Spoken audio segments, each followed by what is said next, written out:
I was doing a lot of stand-up about dating and modern relationships, and it kind of started where I wrote this bit that came about because I met this girl that I really liked, and Tanya, as she's referred to in the book. Her real name is something else. Tanya's an alias.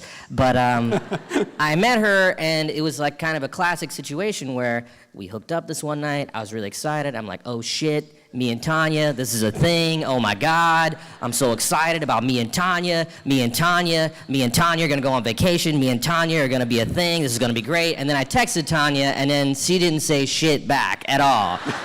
And I was going crazy. I was like, what the fuck is this? Like, just silence, just nothing at all. Like, we made out, we had this connection, like nothing, and I was really going crazy. And at one point I realized... But it was worse than that, because you saw the bubbles appear, that she was starting to respond, and then the bubbles disappeared. Yes, the bubbles disappeared. And, oh yeah, that shit's never happened to anyone but me. Get the fuck out of here. Oh, no, shut up, don't do that noise. And yeah, it was like, it became this weird thing where she didn't write back, and then I would see she was like posting photos on Instagram and stuff. I'm like, what, you got time to post a photo of this deer you saw on your fucking hike and you're not writing me back? What? And so I started doing stand-up about it, and I realized like, oh, this seemed like a very personal thing, but it's actually very universal, and everyone has their own version of this where you're going crazy because of stuff in your phone, and these are kind of problems you wouldn't even have, 20, 30 years ago. It's all very unique to our time.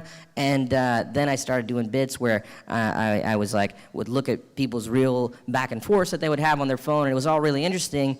And at a certain point I was like, oh man, I bet there's a way to do an interesting book about this if I like talk to like real academics and kind of ask them like, well, why does the waiting, for example, drive people crazy? And I asked someone this who was like an MIT professor, and she was explaining it to me, and I was like, wow, this is really fascinating. Well, this is why the waiting makes you go crazy. And I was like, oh, there's probably a bunch of things I can ask really smart people about and try to make a little more sense of it. And that was kind of the idea of the book, and that's kind of what we pulled off.